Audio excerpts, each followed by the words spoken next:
Good morning. I'm going to ask you a really kind of tough question. I know it's early for some of you. You're still waking up. I don't mean to lead in with the heaviness. For some of you, you're really going to have to get your mind going. But how many of you remember a time in life where the cell phone did not exist? You guys remember that? You guys are like, how old is this guy? What is he talking about? Right? This is a real fact, you guys. Google it later. You're going to figure it out. There was a time in history where the cell phone did not exist. Instead of calling a person like you do today, you would call a location. It might have been a home or a business or a store.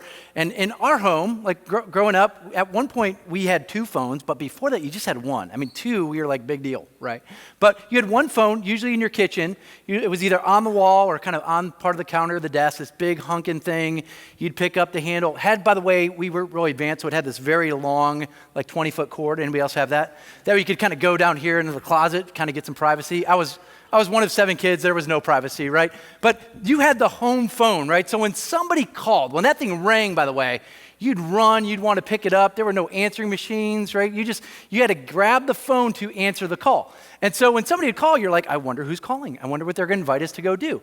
And if you answered the call and you said yes to what they were inviting you to go do, you would then go get change and you'd like, okay, we got to change our behavior based on what we said yes to. For some of us, you remember waiting on that job, that call back from that job you were interviewing for. And literally, you're looking at the phone and going, is it not plugged in? Why haven't they called? Yes, we plugged our phones in, like not just to charge them, right? It had to be plugged into work. So you're like, you were waiting for that phone to ring. And if you got the job that you were hoping for and you said yes to that call, then you were going to go out, buy a new suit, or you're going to get a new wardrobe, but you were going to change the way that you lived. Right? And the same is still true today, but young athletes were waiting by the phone for that ideal university to call, or for even still today, if you're an NFL fan, when people get drafted to a team, the very first thing they do when they say yes to that call is they put on that jersey, right? So for some of you, you're like, it's not just about saying yes, but you're like, I actually want to put this on. Now, I know we got some Nebraska fans in here, right? Anybody know who 58 is? 58's Ron Dog. That's right. If you don't recognize that was Ronnie's nickname, I guess, at least for a wedding or a bachelor party. I said to him earlier, I'm like, I don't know, was it a full-length dress jersey or what? I don't know. But what happens with athletes, and again, we see this, is when you say yes to the call, you then dress the part, right? You say yes to it, and you want to begin to live that out.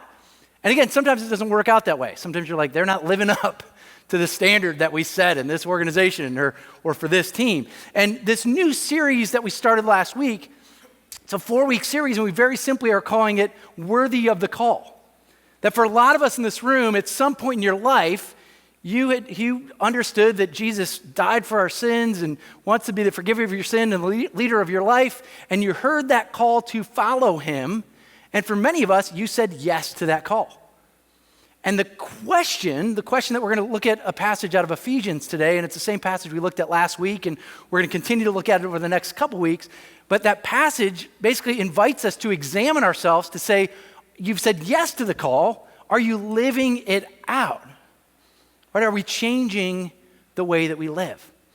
So let me read this. It comes out of Ephesians chapter 4, and it's a letter to a church like us today, but it was written by a guy named Paul. Paul was actually in prison at the time he's writing this, and he's reminding these followers of Jesus, you've said yes to this call. And by the way, I know some of us here today, we don't even know why we were like, I just came with a friend. I don't know what I signed up for. I don't know. That's okay, right? But for a lot of us where you've said yes to this call, like this is what the Apostle Paul is inviting us as the church to then live out. He says, starting chapter 4, verse 1, as a prisoner for the Lord then, I urge you to live a life worthy of the calling you have received. Be completely humble and gentle. Be patient, bearing with one another in love. Those 3 kind of key words right there, by the way. Humble, gentle, patient. That's what we're going to be talking about the next 3 weeks. Today's all about being humble, and then next week we'll talk about patient, or gentle, and then patient. But he says, be completely humble, gentle, patient, bearing with one another in love. And then he says this, make every effort to keep the unity of the Spirit through the bond of peace. Now, I don't know about you, but if I were to do even just my own little self-rating on those 3 qualities, right? So if I said yes to the call and I'm living that out, Paul's basically saying, are you completely humble, gentle, and patient? And you can do this. Again, many of us, we are like, can I do it for somebody else? I know that sounds more fun. We're not going to do that today, right? Just hold the mirror up to yourself and just think about, like, on a scale of 1 to 10, how humble am I? How gentle am I? How patient am I? And if you're like me, I've got areas to work on in all three of those. The one thing that I don't know, and I haven't answered this, haven't figured out, I'm like, with humility, am I supposed to get a high score or a low score? If I give myself an 8, does that sound like I'm not very humble, right? I'm like, I don't know how that works, but I know, regardless, there's opportunity for me to get better with this. And so I want to talk just about what that means. What does it mean for us to live completely humble? And for many of you, when you hear that word humble, you naturally think of the opposite of humility is pride. And every one of us, we can think of people on this planet, maybe it's somebody famous, maybe it's somebody you know, you're like, they're just a proud person, right? They're arrogant and they're cocky and there's this element of kind of, for some people, it's kind of, they want to be it all, right? They want you to know that they're kind of a big deal, or they give you this long title when you introduce them or they introduce themselves, and they want you to know all about them and how much of a big deal they are. For others, it's about wanting people to know that we have it all. And this is where social media comes in. Do you see my new house? Do you see my cars? Do you see, all the things we want people to go, hey, I'm kind of a big deal. I've got all this stuff, right? I have everything you would want. And then there's this third category, and this is the one that drives me crazy, but I'm probably also guilty of it the most, and it's the know-it-all. It's the person that goes, hey, I know. I know, okay, right? I got it. You don't know. You don't get it. You don't understand. And what's interesting when we think about this word, kind of this sense of pride, is for many of us, and again, think about Paul's words here written to the church, to followers of Jesus. It's sometimes our arrogance that I believe gets in the way of our humility. It's our arrogance and even what we know. And by the way, even 2,000 years ago, there were a group of people known as the Gnostics, right? It's spelled G-N-O, Gnostic, like agnostic, people that would say, I don't know, right? Even there's people today that are atheists, don't believe in God at all, people that do believe in God, right? And then there's people in the middle that are agnostic and going, I just don't know. But there's these group of people known as the Gnostics. They claim to know. They claim to have the answers. And I wonder how many of us, or for people that don't know Jesus, but they look at you and I, do they just go, they're a know-it-all. They think they know it all. They think they have all the answers. And I remember probably about 10 years ago, we were sitting at a baseball game for my son, and I was with another guy from Relevant. We were sitting there, and there was another dad in the stands, and that dad's not part of Relevant, but I know he loves Jesus, and he's part of another church. And he started talking to the other dad and I, and he was talking about some lineage, Old Testament lineage, and he's like, it's like so-and-so's son, whatever. And the other dad I was with corrected him. He's like, actually, it was this name. And the guy goes, no. It was, and it began like this guy like puffed up to have this debate about Old Testament lineage. And I'm like, I don't even know what you guys are talking about. I don't know you. Because it was embarrassing. I'm like, for my friends here who don't know Jesus, they weren't going to look at this conversation and go, wow, this is fantastic. I'd love to be a part of that community, right? I'd love to be friends with. They're like, what are they talking? But this kind of puff up ourselves. And if you think about this phrase, maybe some of you have heard this. When you think about pride and arrogance, you've maybe heard the phrase, proud as a peacock, right? Because what's interesting and kind of the image of a peacock is it's the male peacock, by the way, that has this beautiful tail. And kind of the bigger, the more beautiful, the more attractive they are, right? What's really interesting is the bigger and more beautiful their tail is, the more at risk they are to be eaten by other animals, right? But they don't care because they just go, hey, I'm kind of a big deal, right? I kind of. And what's interesting is when we puff ourselves up, when we make ourselves arrogant, when we're trying to make ourselves to look good or to know it all, it's the opposite, right? Even the scriptures tell us that God opposes the proud, but gives grace to the humble. And that word humble, very simply, again, the Latin word that it comes from for our English language is humilitas. And humilitas very simply means grounded, right? That it's grounded or earth. There's another word that's called humus, H-U-M-U-S. And it's not hummus. I know that's what some of you are thinking. Humus means dirt and ground, which hummus does sometimes taste like dirt or ground, with a little bit of garlic and a little bit of roasted red peppers or something. I eat it. I've learned to like it. But humus is dirt or ground. And so it's this element that even when it's where we get again the root word for human, that for those of us who believe in Jesus and the story of God, and you can go back to Genesis 1 and the creation of everything, it says that God actually made us as humans. He made us from the dust and the dirt, and he breathed life into us. You see, from our very origin, we were designed to be grounded, to be humble, not to be arrogant, not to be prideful, not to be know-it-alls. And so if we're made to represent the God of the universe and all that his kingdom has to offer, why does my know-it-all attitude, me thinking I know and I have the answers and they don't know, why does it so often get in my way? And I think this is where when we pause to think about this for ourselves, when we pause to think about this idea of, okay, who did God make me to be? What does this look like? Right? What happens, I think, and I don't know where this happened throughout history or even in my own life or my own parenting, is I began to use the language. I'm like, I want my kids to be stars, right? I want them to be a rock star. I want them to be fantastic. I want them to be great. Even in my own life, I'm like, there's elements of, man, I want to be seen as a star in that. And by the way, there is a verse in the scriptures that says that our hope should be that we shine like stars of the universe. So you're like, oh, that's biblical, right? The like stars is biblical. To be a star, I don't know that it is biblical.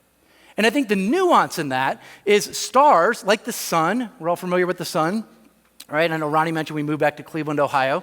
We're sort of familiar with the sun there, right? From now till March, we don't see it very often. We actually get fewer sunny days than Seattle, Washington, which is not very many, but we're all familiar with the sun, right? The sun is the brightest star in the sky.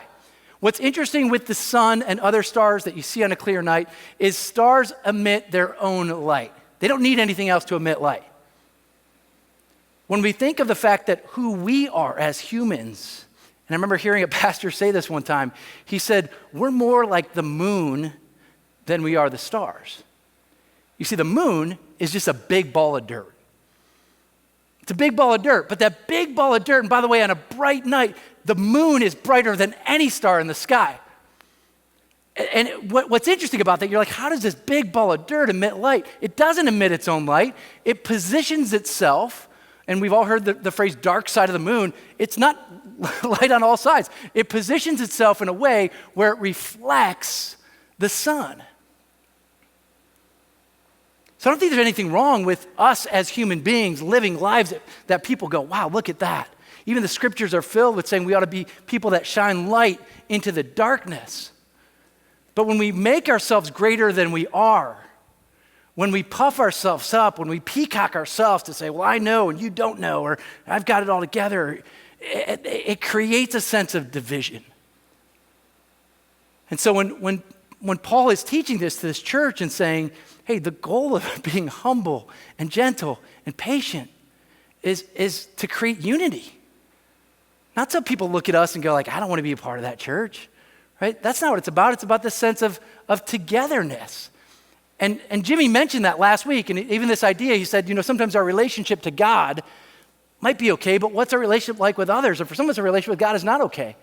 When I think about my sense of humility in light of who God is, I get that. I'm like, man, I am not God. He is the God of the universe. And sometimes when you reflect yourself to others, by the way, some of you might be golfers. You might be a pretty good golfer. You might brag up your golf game. But I guarantee you the moment Tiger Woods, even the injured version of Tiger Woods, shows up, you're going to kind of humble yourself. Not going to be bragging about that game that much, right? So I think in lieu of who God is, it's easier for us to pause and go, God, you're the God of the universe. Of course, I am your servant. But I think when it comes to others, when it comes to the together piece, that's where I think I get tripped up. That's where I think I get in my own way. That's where I begin to go, they just don't know. They don't get it. Oh man, if they would just agree with me, right? I want to go back to Ephesians 4 because I want to read part of this sense when we talk about together and what does that mean and what does it mean for us to be together as one. Again, the whole point of what Paul is trying to land with this and why he wants us to live with humility and gentleness and patience. He says this again, I'm just going to read the whole thing starting back in verse 1. As a prisoner for the Lord then, I urge you to live a life worthy of the calling you've received. Be completely humble and gentle. Be patient, bearing with one another in love. And by the way, that word one another, over 59 times in the text, it encourages us to one another, right? This way. Be kind to one another, be compassionate to one another, love one another. Then goes on, it says, make every effort to keep the unity of the Spirit through the bond of peace. We hear that word unity a lot, and even in this passage it goes on to talk about oneness and what that means. But I think we sometimes confuse unity with uniformity. And they're similar words, but I think uniformity is, we're kind of the same, we're similar. Even in this room, we're like, okay, we like the same style of worship, or we like the same style of teaching, or we believe the same. Like, that's what a lot of churches have become. Even churches are divided sometimes because they're like, no, we baptize you as an infant, not an adult. But these little nuances, we kind of become divided, and what uniformity is to us is kind of sameness. Even for many of us, at Relevant, we encourage people to plug into small groups. We call those T-Life groups. The T standing for transformation. Like our hope is that we together would live a transformed life. We know that we're not there yet. We know we're on this journey together. But what we often do is we find people like us. And some of that's okay, same stage of life or whatever. But we go, yeah, there's some people at Relevant, man, the way they vote, I don't even know if they're vaccinated. You're like, they're not in our group. Well, here's our group, right? And we create what's more uniformity than really what I believe Paul's talking about with the church being different but unified. Now I want to bring that to light. I heard somebody speak about this, and they were saying when you think about music, there's a sense, and I want to bring some of our vocalists on the stage. When you think about music and even vocalists or musicians, there's a sense that we could just say, hey, everybody sing the same part, sing it together, right? Kind of very uniformity, and listen to this, and then we'll contrast this with unity. So this is what uniformity can sound like. Holy, all the earth singing holy, all the angels cry holy, Jesus, you alone, Jesus, you alone. That's pretty good, right? Yeah, okay. So singing together, same parts, here's the sheet of music, here's the notes, right? That unison singing is uniformity, all the same. Unity is where we take different things, we have different parts, we sing different parts, the same song, but we're doing different parts that can complement each other to just sound different. So listen to this. Holy, all the earth singing holy, all the angels cry holy, Jesus, you alone, Jesus, you alone. Awesome, thank you guys. By the way, Ronnie was in here earlier and he goes, were those different? I didn't know. I don't know how many of you have played instruments or sing, and again, some of you that get it, you're like, oh yeah, you could hear the different parts.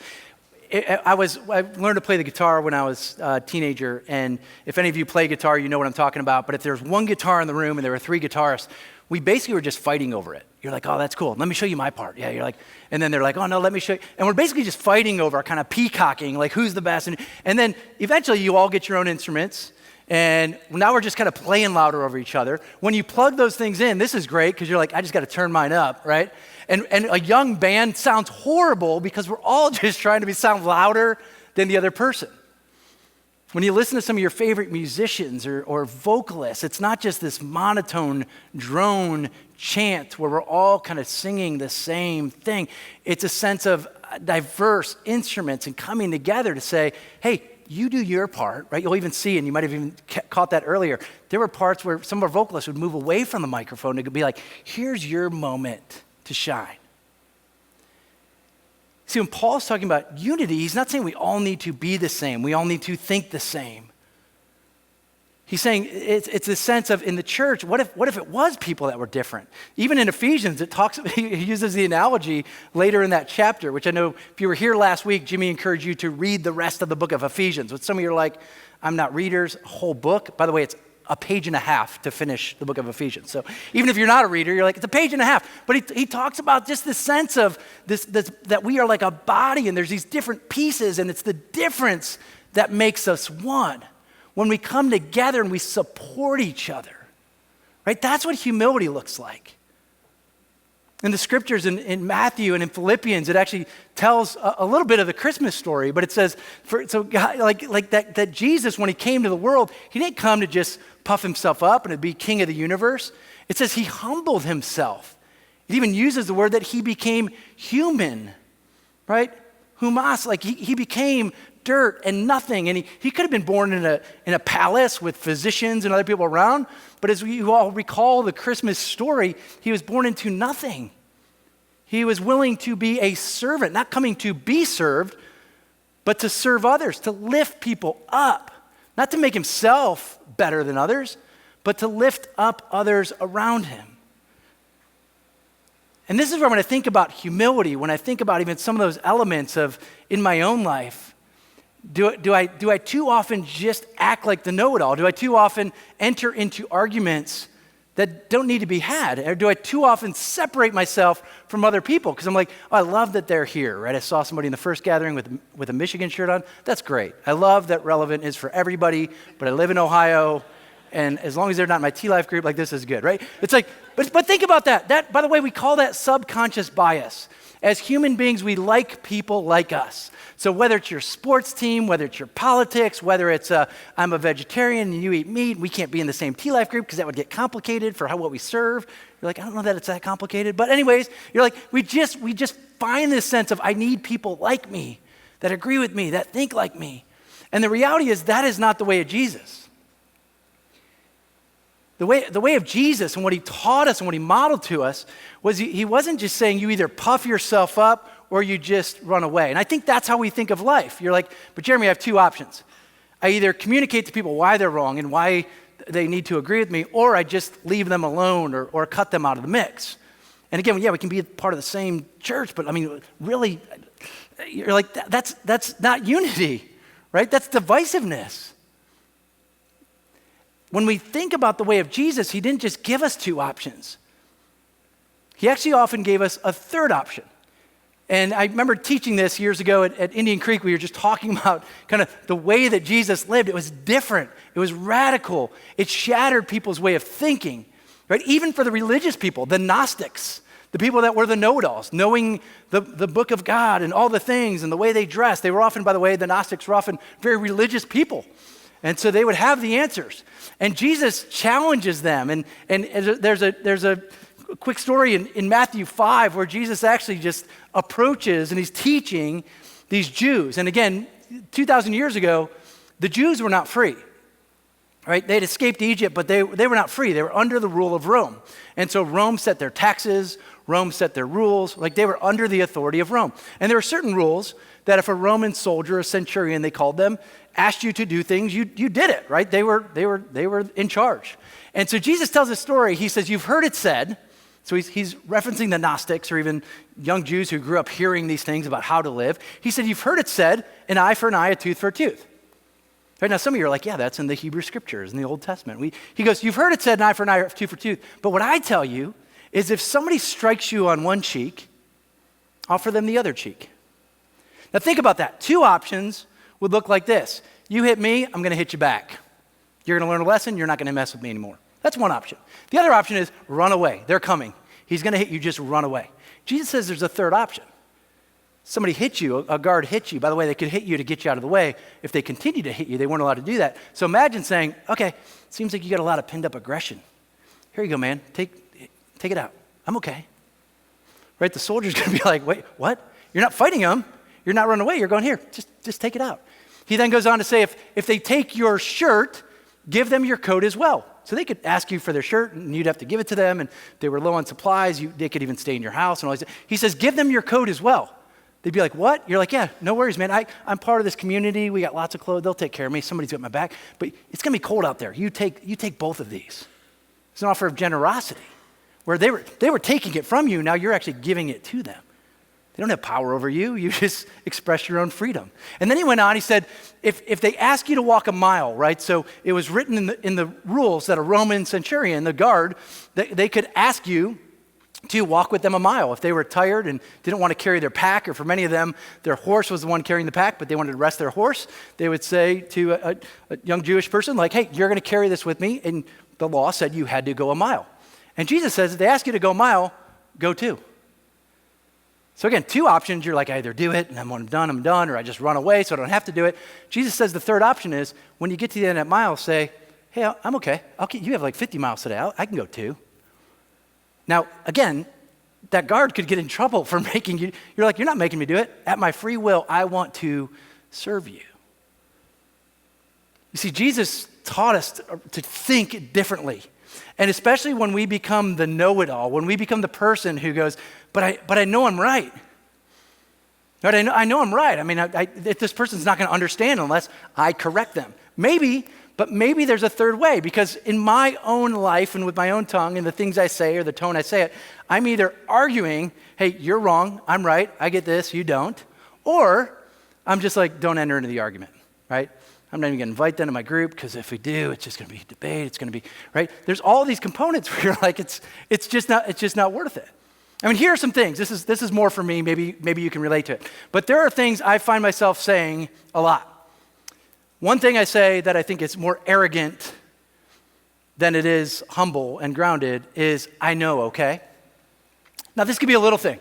Hey, it's time to go. Hey, I know, okay? Or don't forget, I know, okay? Right? Just little things. I mean, I hear myself saying it all the time. And it's a little bit, I'm just kind of rejecting, or I'm pushing back to go, I know, I got it, all right? I know what I'm doing. I know my life, right? Another one is, but I'm right, right? And you guys know what I'm talking about? Like, there's times somebody's saying, you know, it's actually the weather's going to be this. And they go, no, it's not. And you're like, listen, I'm right, right? This happened the other night, by the way. So we had an elder overnight. So there's a group of us that get together a couple times a year as part of the leadership of Relevant. And we had an overnight on Friday, a very spiritual time together over pizza at 11 p.m. That's where we continue the prayer and meditation, right? 3 pizzas, 6 guys. We felt like we needed that. We did have dinner a few hours previously, but that just felt like the right thing to do, right?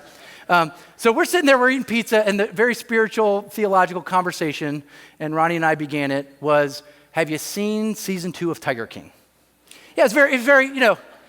And somebody's going, season 2? Dude, I never even watched season 1. We're like, oh my gosh, you are missing out, right? Now, I've not seen all of season 2. I've just seen a couple episodes. And somebody says, well, wait, I thought he went to jail. We go, yeah, he did. And somebody goes, what did he go to jail for? And Ronnie said, well, he went to jail for attempted murder. And I said, no, I think he was accused of that. But I think what they actually arrested him for was animal cruelty. And he goes, no, it was attempted murder. And I go, no, I know that was part of it.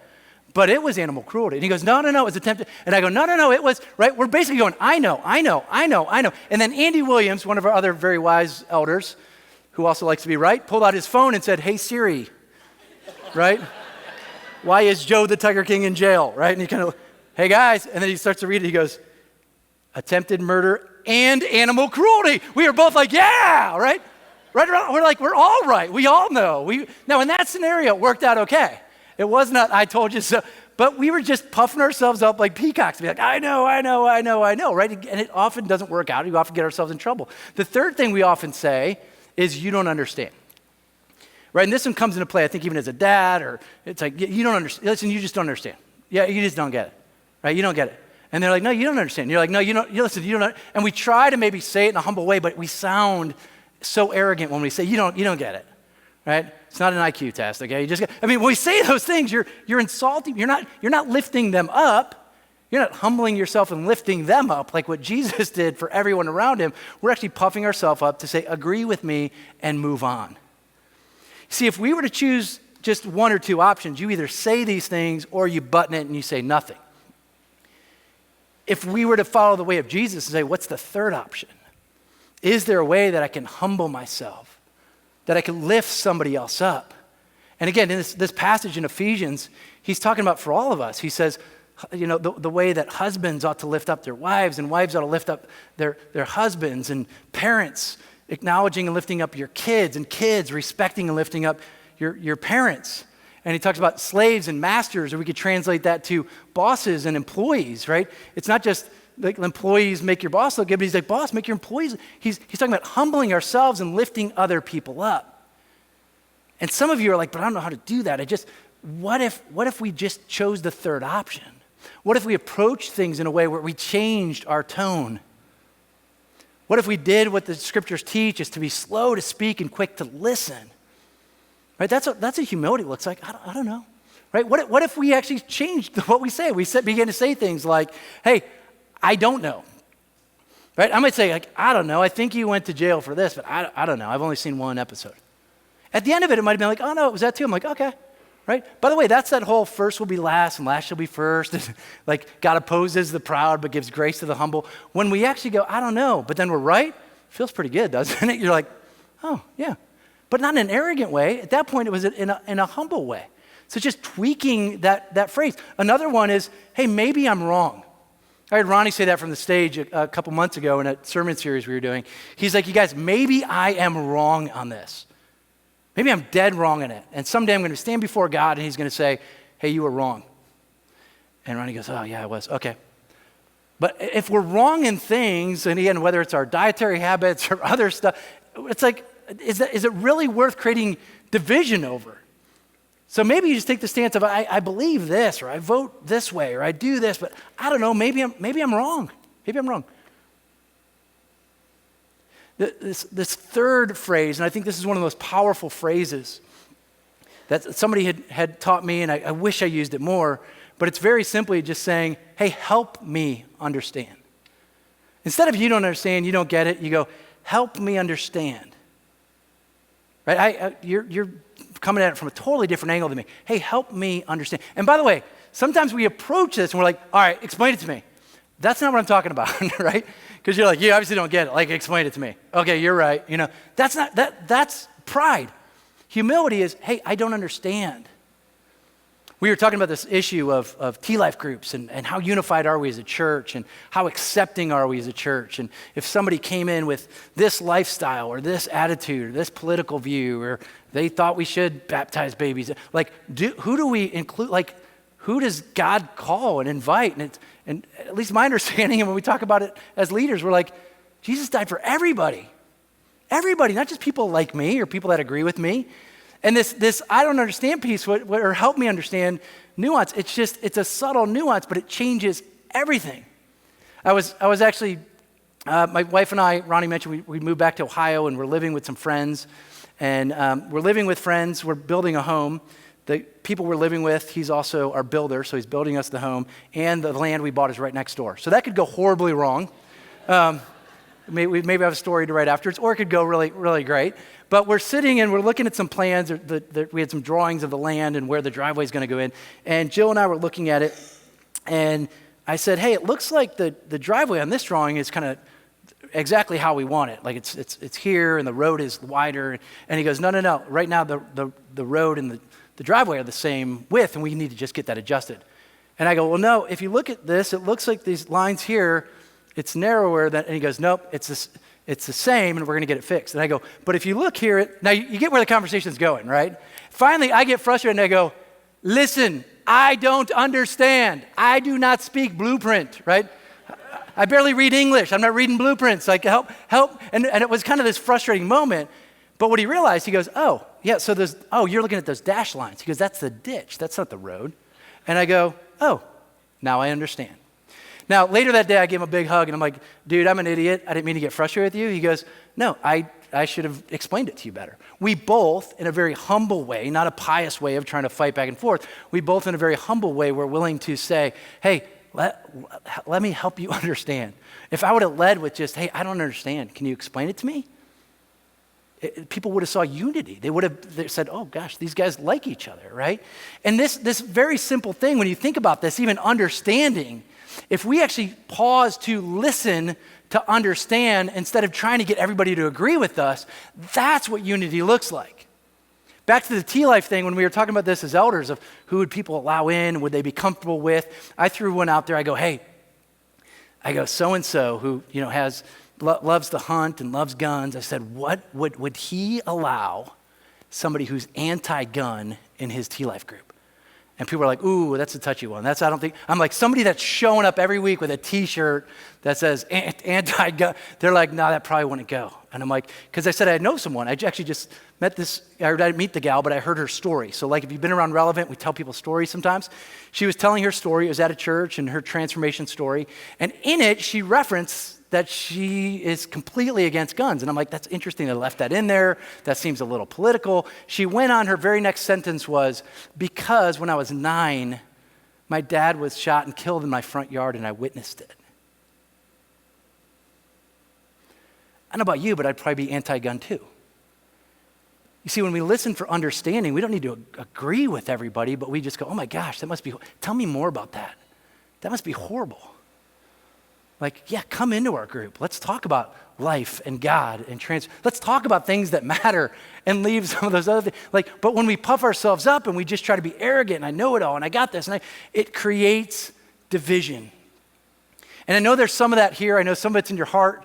I know some of you are like, but Jeremy, there's people, I'm fine with they're part of this community, but I don't need to. Okay, but what if? What if we found ways to love each other? And again, for some of you that are here for the first time, how much more would they be drawn to? I took a picture, by the way, after the first gathering with that guy dressed up in Michigan gear, just to prove I'm from Ohio, but this is okay. I love you. We love each other, right? My son texted to go, I'm not sure that unity's worth it, Dad, right? By the way, our daughter, who's a freshman, she started dating this guy from the South. Love the kid, calls me sir, right? Mr. Jeremy, I'm like, thank you, I appreciate that. And then last weekend, we were down in South Carolina, and we're watching the Ohio State-Michigan game, and this kid shows up in a Michigan shirt. I thought, that's really funny. I love this kid. He's got a great sense of humor. And then I found out he's not joking, like he's a Michigan fan. I'm like, Emma, we raised you better than this. You have choices, right? But it's a simple thing, but I'm like, how stupid would that be if you're like, no, you can't. And by the way, some of you, that's a real life thing. You're like, we're not letting them, they root for the other team. They're not my team. But what if we set our differences aside? What if we changed our tone? By the way, that kid sat in that game and he's like, oh man, Ohio State's got a really good team. And I knew he was being nice. I know he wants to date my daughter continuing after that day. But I'm like, but there's that element. I'm like, man, if we just humble ourselves, if we change our tone, if we choose that third option. And that's my challenge for every one of us today. Like, what would it look like if there was just one person, right? One person in your life, and maybe it's at work, maybe it's at home, maybe it's somebody in this room, but if there's just one person that you and I could practice humility with this week. Because the reality is, if we're living worthy of the call, right? If we answered that phone, if we're stepping into it, by the way, there's a verse in 1 Peter, and he says this, when he talks about humility, he says, clothe yourself in humility. So just like when those athletes get the call and they put on the jersey and they go, now I'm gonna change the way I live. If you and I this week, just with one person would have said, I'm gonna clothe myself in humility. I'm gonna be intentional with my tone. It doesn't happen, by the way, accidentally. I don't know anybody besides Cinderella that just stands there and gets dressed. We have to intentionally. So it's not just like, God, make me more humble. Yes, he will. You'll fall flat on your face often and often. But if you said, what if intentionally, I'm going to pick one person to humble myself with this week, to listen to them, to understand them, to not try to get them to agree with me, but just to understand who they are and to love them the way that Jesus did. And for some of you here this morning, again, you would not consider yourself a follower of Jesus, and that's okay. We're glad you are here, but I want you to know that call is for you as well. That God invites, the God of the universe invites all of us to be part of this. And maybe today is that day that you're like, I want Jesus to be the leader of my life. I want to live the way that he lived. I want to realize that he is the forgiver of my sins. And by the way, it's that simple. For those of you who have not put your faith in Jesus, it's as simple as just saying, I want you today, God, to be the leader of my life and the forgiver of my sins. And I too want to live worthy of the call. Pray with me.